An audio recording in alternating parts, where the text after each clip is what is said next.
Look at this deliciously healthy, appetizing thali from Vibrant Living. This is how a typical thali looks at our cafes. So you have brown rice, sourdough, rotis, have some kind of chutney that's made daily in a stone grinder. Today we have birakai, raita with beetroot, poriyal, even sweet. It's black rice pie, some tofu curry, dal, and a whole lot of salad. Look how amazing it looks. It is balanced and it is difficult, you think, to make at home, but when you watch these videos, you will disagree. You can make it at home too. Doesn't it look delicious? Wouldn't you want to have a meal like this at least once or twice a week? A wholesome meal, something comforting like your brown rice, black rice, or red rice, some spicy pachadi, dal, some vegetable dish, salad, and a cooling raita. It completes a meal. Many of you have asked me over the years when I share my home cooked meal plates to share the recipes like how we make it at home, and this video is about that. I hope you enjoy and make it. Here we are. I was known to make a meal like this at home in 45 minutes. I used to take so much pride in that.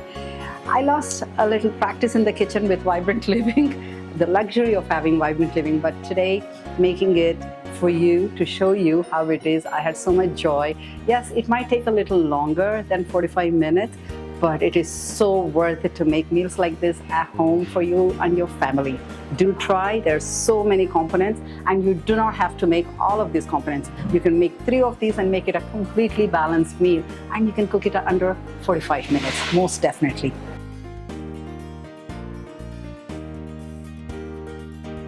There's an entire video on how to make whole grain rice. Please watch that and make it as often as you wish. You can make similarly millets, you can make mixed colored rices, you can make quinoa, you can have jowar rotis or kadak rotis, your choice.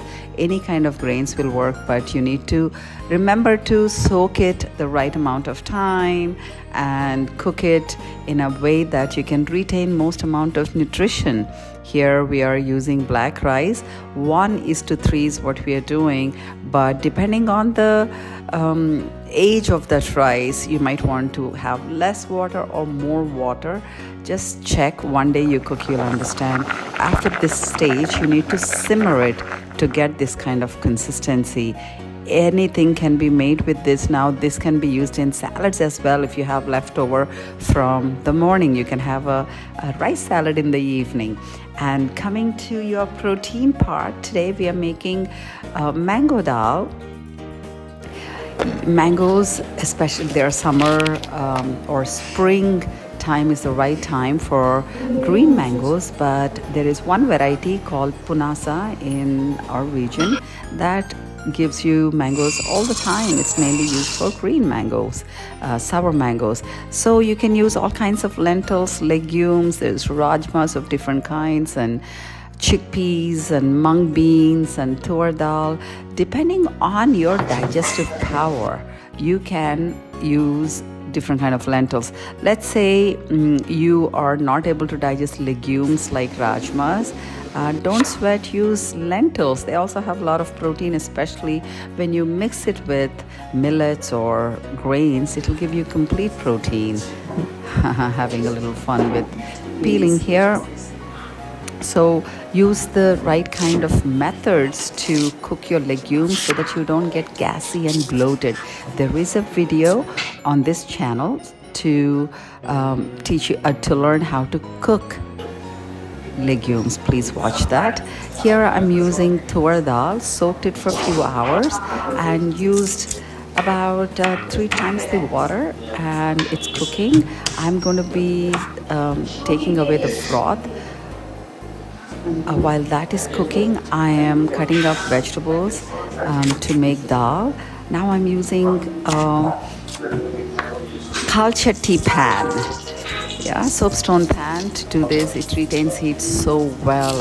I love cooking in this. Natural materials for cooking is crucial, not only to make your food tasty, also to keep the nutrients intact. So just put tempering and add all kinds of vegetables that you wish. Always curry leaves add so much to your dal, so do add them as much as you can and don't pick them out while you're eating, just chomp on them. So I'm using here green mango, tomatoes, onions, green chilies, some red chili powder, turmeric, and Himalayan pink salt. While it's sauteing and getting cooked, dal is getting cooked on another burner. Ooh, that looks good. It smells amazing. Something about green mango. It's my favorite. Actually, if somebody asked me what's my favorite Indian or home cooked dish, I probably will say green mango dal. So lentils are cooked. Okay. It's not too soft. If you wish for it to be soft, if you don't want to cook it on the stove top, after you skim the froth, you may want to put it in the pressure cooker. I like the texture to be like this, so we at home cook it this way. Now mix it together and you have a delicious protein-rich dal. Now you can just have this and rice with some salad. That makes a complete meal as well. But we are making more as we are celebrating food today and every day. Nalleru. In English, it's called Veld grape. And in Tamil, it's called pirandai. It's quite popular in Tamil Nadu, this particular vegetable. Look how pretty it looks. It grows so easily. We have it growing on the terrace top like a fence. So easy to grow. You can even put in water. Often we have a twig or two in a bottle in our cafes at Vibrant Living. It looks pretty and it even blooms beautifully. You want to take only the top 3 or 4 segments of this wine to make this chutney. It is very, very popular in Ayurvedic world and very well known. It is used to treat indigestion, piles, diabetes, inflammation. It helps in reducing inflammation and even to help with osteoporosis. So we are adding some sesame seeds, toasted sesame seeds to add extra calcium. This vegetable itself is rich in calcium, so we are just adding more.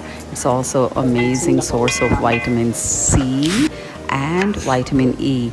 I'm using a whole lot of chilies here because it's a chutney, it's a pachadi. One thing to remember while processing this vegetable is it can get itchy, so you want to oil your hands like I did here and process and cut it up. Peel the edges and cut it up and saute like you would do your birakai or cabbage. And here I'm using, instead of tamarind, dried amla.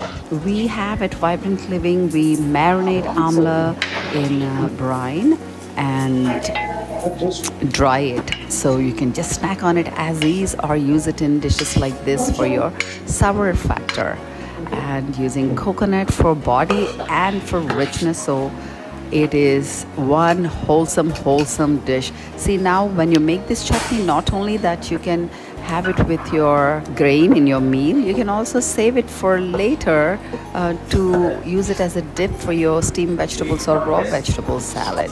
Ideally, you want to grind it in a grinding stone, but in a busy kitchen with busy lives, this kind of immersion blender works amazing for chutneys, dips and sauces. So I'm using some sesame oil and tempering with the usual mustard seeds, cumin, some garlic and red chilies, and of course curry leaves and some lentils, urad dal and chana dal. There you go. Mind you, I'm not actually used to making temperings, but you can do it even without tempering. That chutney is amazing.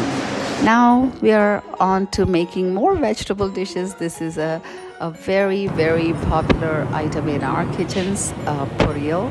Basically, you can do this with beetroot. You can do it with any vegetable. In fact, you can do it with carrots. You can do it with cabbage. You can do it with chow chow. You can do it with mool kol. So many dishes can be made this way. So just wash up your vegetables, steam them up. It's a must to have a good steamer in the kitchen.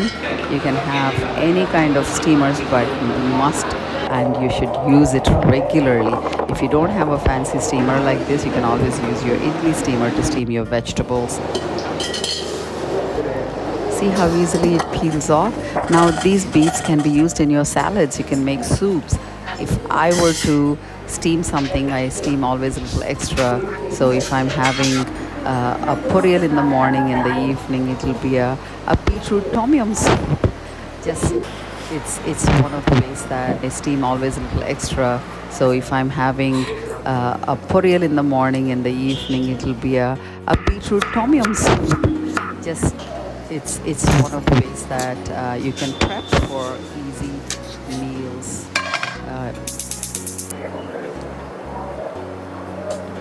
So started to make tempering for this. Some lentils, urad dal, chana dal, curry leaves, cumin, and goes your steamed vegetables. Saute a little bit.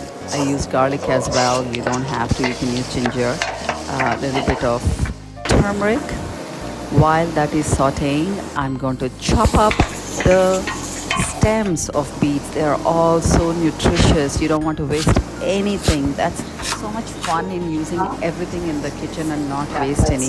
Whatever dried or withered leaves, you can just put it in your compost, but otherwise just use them all for different things. There is a recipe on making vegetable mineral broth. So watch that as well to understand what you can do with leftover withered vegetables, so you don't waste anything. You get most out of nutrition because these vegetables are grown with such love and care, and they contain so many nutrients and so much taste that we should not waste and enjoy. So here I'm using coconut gratings to top off the poriyal. You can use sesame seeds, you can use some nuts, your choice. Even kids will love this kind of dishes. Now this is Gangavalli or Purslane Raita. It's a very interesting vegetable. There's probably the only vegetable that has omega oils, greens, outside of your seaweed and seeds and nuts. Purslane has lots of omega oils and it can be eaten raw. Can you imagine? You can eat this raw and taste good. So we are making raita here, your typical raita with some onions and cucumber and chilies. Mix it up with yogurt. You can use any kind of vegetables. Of course, you can use dosakai here, you can use tomato, you can use coriander. Here we are using, see how Gangavalli, I'm just chopping up the purslane, mix it all up together, grinding up some marinated green pepper and some cumin. Just releasing some aromas. Oh, it smells amazing right now. And adding it up to the vegetable mix. And coconut yogurt. Again, coconut yogurt can be made at home so easily. There's only one ingredient, coconut, that's all. So you can make it at home. We have a video on this as well. Please watch if you haven't started making coconut yogurt. It's another level of joy in your kitchen. You can also make it with peanuts. You can make it with cashews and so many other nuts. But my favorite by far is coconut. All mixed up, and some more of that cumin and green pepper mix. Look how amazing it looks, and it tasted delicious. Vegetable salad, I believe that every meal tastes better with something crunchy in it. I know when we were growing up, maybe papads and vadiyalu were meant for that, but what I realize is that these juicy vegetables add so much joy to your papu annam, your rice and dal dishes. It's always fun, always feels good to have lots of vegetables. So include them as you wish. If you think that you can't digest raw vegetables, well, add only few vegetables. Here I'm adding little grapes and also green mango to add that extra layer of flavor. Hope you enjoy cooking such meals at home and serving to your dear ones.